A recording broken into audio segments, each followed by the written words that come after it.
Warning, spoilers throughout for a bunch of different games. There are few things as mysterious as a vast and fallen kingdom. Old ruins, ancient history, and long-lost secrets make the idea of a fallen kingdom both aesthetically and thematically intriguing. But why is the ruined kingdom such a common setting for video games? I mean, sure, part of it has to do with the constraints of making a game. A barren land doesn't ask for as many NPCs, for instance. But I think there's got to be other reasons. The idea for this video came to me when I was thinking about my favorite games and realized that most of them took place in some sort of ruined kingdom. Breath of the Wild is my favorite open world game. Hollow Knight is my favorite 2D platformer, as well as probably my favorite game of all time. Dead Cells is my favorite roguelike. Darkest Dungeon is probably my favorite turn-based game. And while it wasn't necessarily my cup of tea, I played Dark Souls a couple of months ago for the first time, and that game also is set in a ruined land.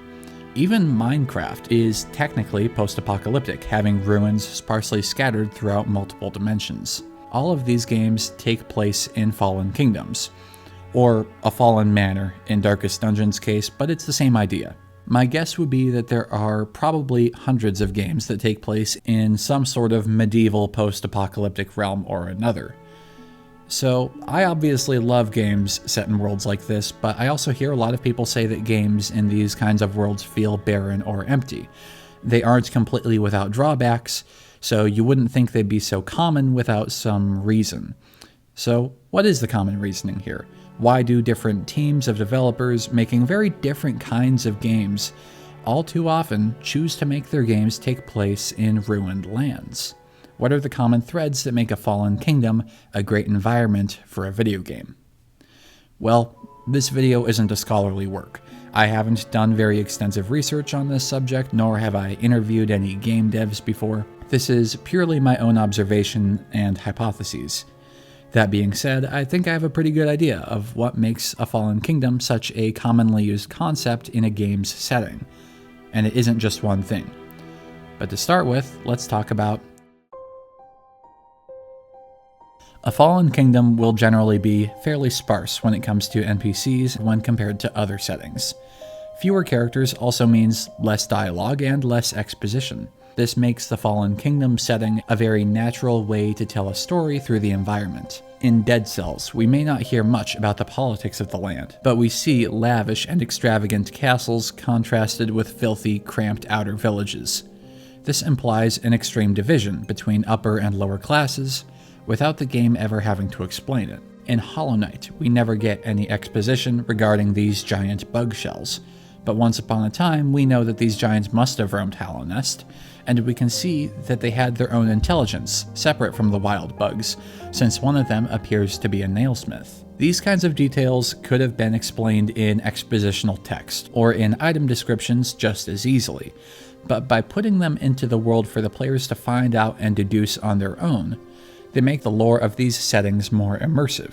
This is sort of just a longer way of saying that Fallen Kingdoms allow developers to use show don't tell in a very natural way. And while show don't tell isn't always the right way to tell a story, it generally is very effective at immersing the player into a story. Telling a story through the environment also plays into another strength of the Fallen Kingdom. A Fallen Kingdom is always rife with questions. As you pass by some ruins, you may not think anything of it, but alternatively, you may ask, what was this place? Or who lived here? Or why is this here at all? These questions can help to drive a player, making them want to progress by pulling at their curiosity. Intriguing sights beg questions, and in a Fallen Kingdom, you can put mysterious or bizarre things all over the place without immediately providing a lot of context. If you come to a town in a game that has a hovering castle in it, you'd expect the local NPCs to be able to clue you into what it is before you've really had a chance to figure it out for yourself. But if you come to the same town and it's abandoned, then the hovering castle is left as a mystery that you may not be able to solve right away. This is usually much more interesting than just explaining why the castle is hovering right out of the gate. Who is the Collector in Darkest Dungeon? Or maybe a better question is, what is the Collector? Is there more than one collector, or is it the same one coming back again and again? Did the necromancer make the collector, or was it someone else? What about the shamblers? They're almost more mysterious. Who served in the ruined temples of Minecraft? Was it the same people who built the nether fortresses, or the cities in the Deep Dark, or the End? Countless fan theories have tried to figure that one out, but does anyone actually know? These games don't even need to answer every question or explain every detail. Leaving some threads unanswered gives a story a mystique, an air of mystery which can persist even after you've finished the story. Leaving some things unexplained isn't usually a bad thing. The unknown is fascinating, and Fallen Kingdoms can very easily be full of unknowns. And if a game doesn't answer every question, then it remains somewhat unknown, even for those who have played the entire thing. On top of this, Fallen Kingdoms also ask some great questions just by being a Fallen Kingdom, like why did the kingdom fall? Who lived in the kingdom before it fell? What were the residents like? It's a treasure trove for games that makes exploration an exciting process in a way that it isn't always in other games. Fallen Kingdoms make discovery and exploration a much more fascinating process than they would usually be otherwise. One of my favorite parts of the Fallen Kingdom is how it is very rarely peaceful. This is great for any game that focuses on combat or survival mechanics. It means that enemies can be everywhere, and that it makes sense for them to be everywhere. If the setting that a game takes place in is a bustling metropolis, then why would the game focus on constantly killing monsters or scrounging resources to survive? Obviously, there can be answers to that question. Plenty of combat and survival games happen in settings that aren't Fallen Kingdoms, but those cases will always require more explanation. In a Fallen Kingdom, every area can be enemy territory. There might be a small village or a lone NPC here or there that's friendly, but they're typically well defended, or they're capable of taking care of themselves, or they're in a relatively isolated location. Like the NPCs from Dark Souls, who are accomplished survivors who have yet to fully succumb to the curse of the undead. I would explain further, but I feel like this point is pretty simple and straightforward. If a game focuses on combat or on survival, then a hostile world helps to build an ideal gameplay loop. And since most Fallen Kingdoms are at least no longer civilized, they're a fairly intuitive choice for such a game's setting. Okay, so the kingdom has fallen. Now the question is, can it be restored? Well, to some extent, the answer is usually yes.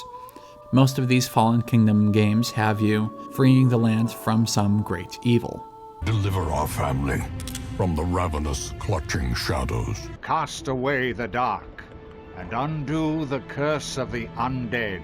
Seal the blinding light that plagues their dreams. Restore Hyrule to its former glory.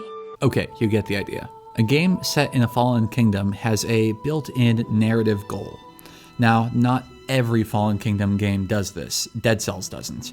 Or maybe it does. I don't know for sure. I've only beaten it on the first 5 difficulties. The last one is absolutely brutal. Maybe beating it on the 6th difficulty cures the malaise or something, but Dead Cells is weird, so who knows. But even Minecraft usually has some narrative focus on restoration just from the actions the player chooses to take.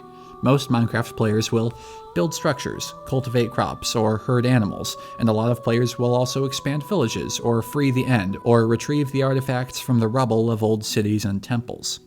So, almost unintentionally, even a sandbox game set in a ruined kingdom can have a restorative theme. Now sure, this doesn't usually mean much about the mechanical ending of a game, but having this narrative theme that is built into the setting and complements it is fantastic.